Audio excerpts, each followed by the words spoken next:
Frères et sœurs, vous me permettrez de vous proposer une interprétation de cet évangile de la multiplication des pains et qui n'est pas tout à fait habituelle.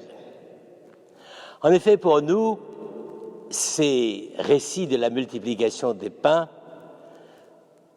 ils nous bluffent parce que on se dit, enfin, voilà un Dieu qui comprend la misère du monde, il comprend la faim du monde, Ephraïm, il comprend la détresse des gens qui le suivent et qui tout à coup se retrouvent le soir sans rien à manger, et donc il fait un miracle en conséquence, c'est-à-dire il va multiplier les pains.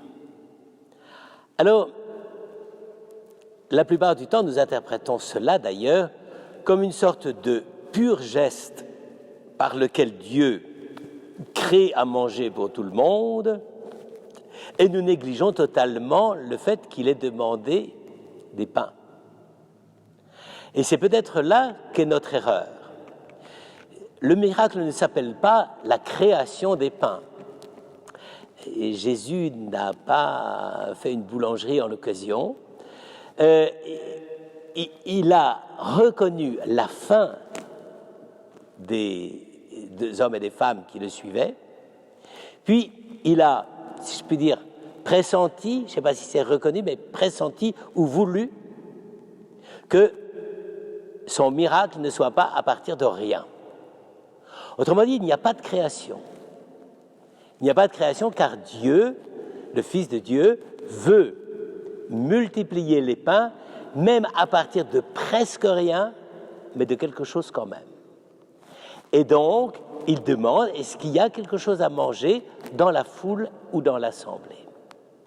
Et c'est pour ça que ça deviendra une multiplication, c'est-à-dire que Dieu prend la pauvreté d'un geste humain, c'est-à-dire, dans certains évangiles, c'est un enfant, dans d'autres, c'est quelqu'un, on ne sait pas qui, et qui accepte que les quelques ressources qu'il a prises et qui, normalement, dans la logique humaine, seraient de dire, bon, écoutez, vous les autres, vous n'avez pas pensé à vous équiper pour manger ce soir, moi, j'ai juste ce qu'il me faut pour moi, donc je le garde pour moi.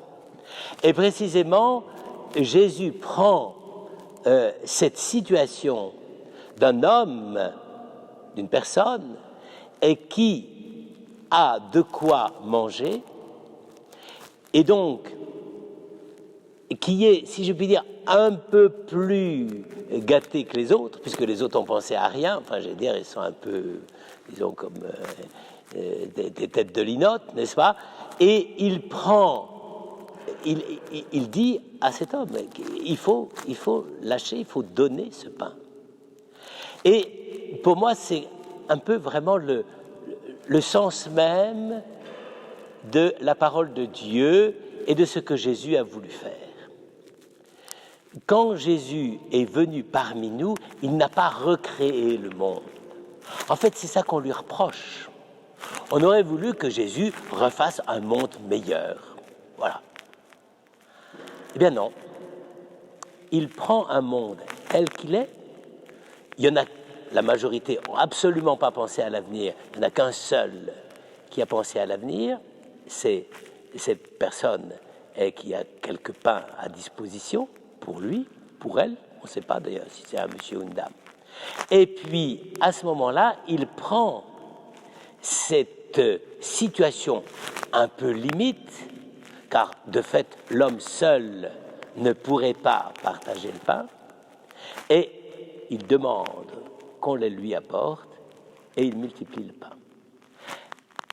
Dieu n'a pas voulu agir sans ce petit minimum que sont les quelques pains que la personne avait pris avec elle pour ce jour-là.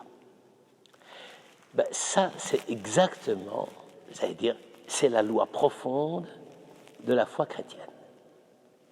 La foi chrétienne, c'est pas Dieu qui tout à coup fait des espèces de suppléments d'amélioration de la création telle qu'elle est. Ben non, la création est telle qu'elle est, il fait avec. Dieu est réaliste. Et donc, il prend ça, mais tout ce qui, d'une façon ou d'une autre, signifie la capacité de partager, de donner, d'aider, de se tourner vers les autres, qui est peu de choses de notre part.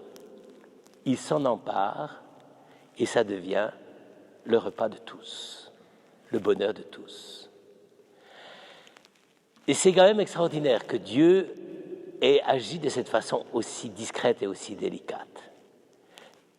La plupart du temps, nous mesurons la capacité de production à notre puissance énergétique, intellectuelle, les brevets. Oui, Dieu ne fonctionne pas comme ça. Il prend précisément ce qui est humble, ce qui est petit, quelques pains.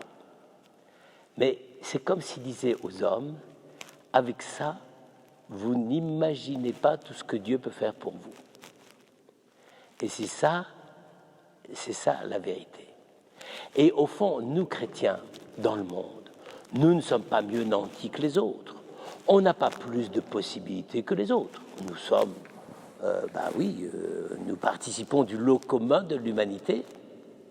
La seule chose que Dieu nous dit, il nous dit, vous n'imaginez pas, même si vous vous sentez pauvre, démuni ou sans capacité véritablement de transformer le monde, si vous voulez bien avec moi, on va multiplier les pains.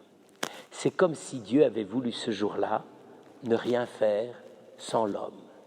Et bien depuis, c'est toujours comme ça.